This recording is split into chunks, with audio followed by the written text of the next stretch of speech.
இன்னும் குந்திக்கிட்டே தான் போகணும். அப்படி எங்கே தான் நடப்பான்னு தெரியல. நடந்து நடந்து போய்கிட்டே இருக்கிறான். ஒரு தாள் நிற்கவே மாட்டேங்கிறான். எதுக்கு தான் நடக்கிறான்னு தெரில. டே அங்கிலோ, நான் இன்றைக்கி ஒன்று டீம் பண்ண போகிறேன்டா. இவனுக்கு வந்துட்டு ஸ்பீடு வந்து ரொம்ப கம்மிங்க. வேகமாகவே நடக்கவே மாட்டான், முள்ள தான் நடப்பான். ஸ்டோன் மட்டும் கலெக்ட் பண்ணான்னா இவன் வெயிட் வந்து ஃபுல்லாகிருங்க. 2 பேரும் ஆப்போசிட்டாக தான் இருப்பானுங்க. ஆனால் ஒபிசிடியில் மட்டும் கொஞ்சம் ஈக்குவலாக இருப்பானுங்க.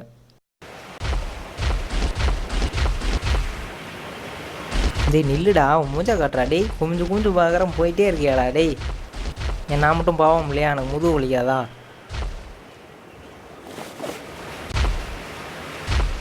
படுத்து கூட நடந்து பார்க்குறேன், நான் திரும்பியே பார்க்க மாட்டேறான் பாரேன்.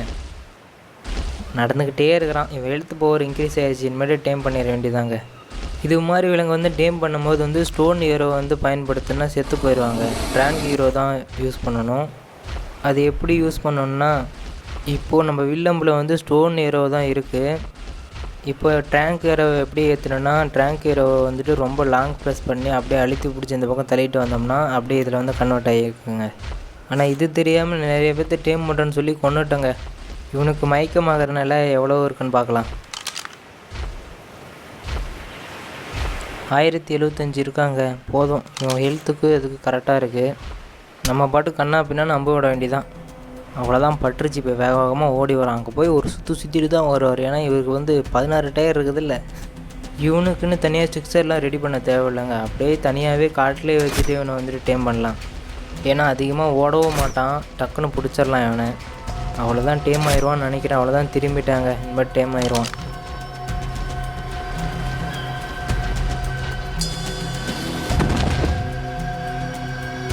அவ்வளோதாங்க, மழை சாஞ்சிருச்சு. பார்க்கலாம் இவன் ஃபுட்டு எவ்வளோ வச்சுருக்கான்னு தெரில. ஃபுட்டு கம்மியாக இருந்தால் டக்குன்னு டேம் ஆயிடுவான். ஃபுட்டு அதிகமாக இருந்தால் டேமே ஆக மாட்டாங்க அவ்வளோ சீக்கிரம். ஃபுட்டு ஃபுல்லாக வச்சுருக்கிறான். இப்படி தான் டேம் பண்ணுறது இல்லையே. எப்படியும் 1.5 நாள் ஆகிடும் இவனை டேம் பண்ணுறதுக்கு.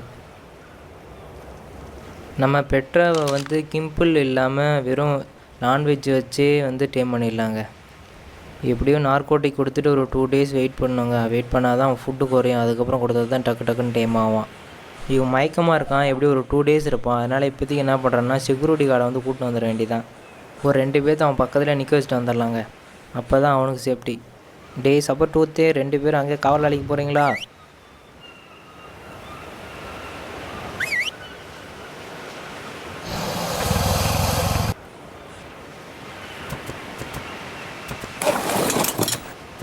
நான் டேம் பண்ணதிலே பெட்ரோனும் அதிகம் அந்த சப்போர்ட் ஊற்றுதாங்க ரொம்ப வேகமாக போகிறான். ரெக்ஸும் வேகமாக போகிறான். ஆனால் அவன் போகிறத வந்து நமக்கு தெரியவே மாட்டேங்குது.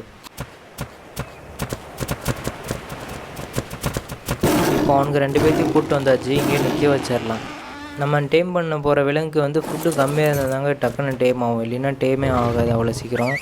ஒவ்வொரு விலங்கு பொறுத்து ஒவ்வொரு விலங்கு வந்து பசி அதிகமாக எடுக்காது. ஒவ்வொரு விலங்கு வந்து பசி டக்குன்னு எடுக்கும். டக்குன்னு எடுக்கிற விலங்குலாம் டக்குன்னு டேம் பண்ணிடலாம்.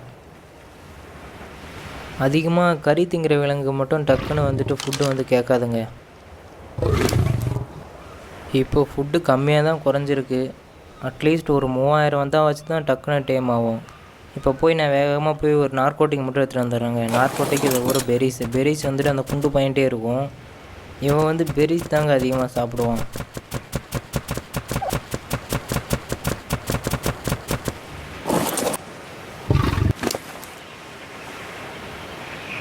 வேணுங்கிறப்ப சாப்பிட்டுக்கூடான்னு சொல்லிவிட்டு எல்லாம் பெரிசி இவனுக்கு அனுப்பியாச்சு. இப்போது டேம் பண்ணுறதுனால இவன்கிட்டருந்து நம்ம வாங்கிட்டுருக்கோம்.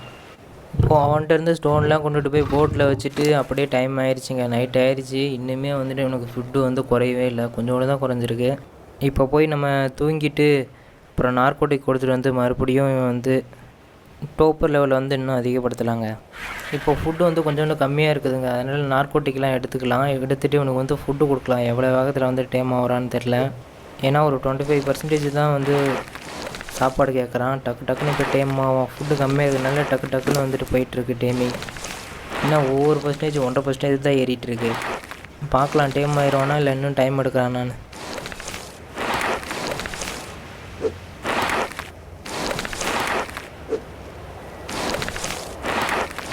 இப்போது 50% தாண்டி போயிட்டுருக்கு. ஃபுட்டோட பேலன்ஸ் இன்னும் எவ்வளோ இருக்குன்னு தெரியலையே, பார்க்கலாம். அவ்வளோதாங்க, ஃபுட்டும் ஃபுல்லாகிடுச்சு. டேமிங் வேறு கொஞ்சம் பாதி தான் இருக்கிறான் வேறு. எப்படியும் இன்னும் ஒரு 6 நாள் எடுத்துப்பான்னு நினைக்கிறேங்க. ஓகே, இப்போ வந்துட்டு 78% இருக்கான். இப்போ என்ன பண்ண போகிறோன்னு பார்த்தீங்கன்னா, ஸ்டோன் கொஞ்சோண்டு வெட்டலாங்க. அதுக்கு முன்னாடி வந்து அங்கிலோ வந்துட்டு ரிக்வெஸ்ட் பண்ணி வர வச்சுருக்கேன். இன்னொருத்தன் இருந்தாலும் அவனை. ஏன்னா அவன்கிட்ட சேடில் இருக்குது. அந்த சேடியில் இவனை தூக்கி போகலான்னு இருக்காங்க. இவன் வந்து டேமிங் ஆகிட்டான்னா கண்டிப்பாக ஒரு 30-35க்கு மேலே தான் வருவான். அவன் வந்துட்டு 29ல் தாங்க இருக்கான். எப்பயுமே ஒரு விலங்கை டேமிங் பண்ணும்போது அதிக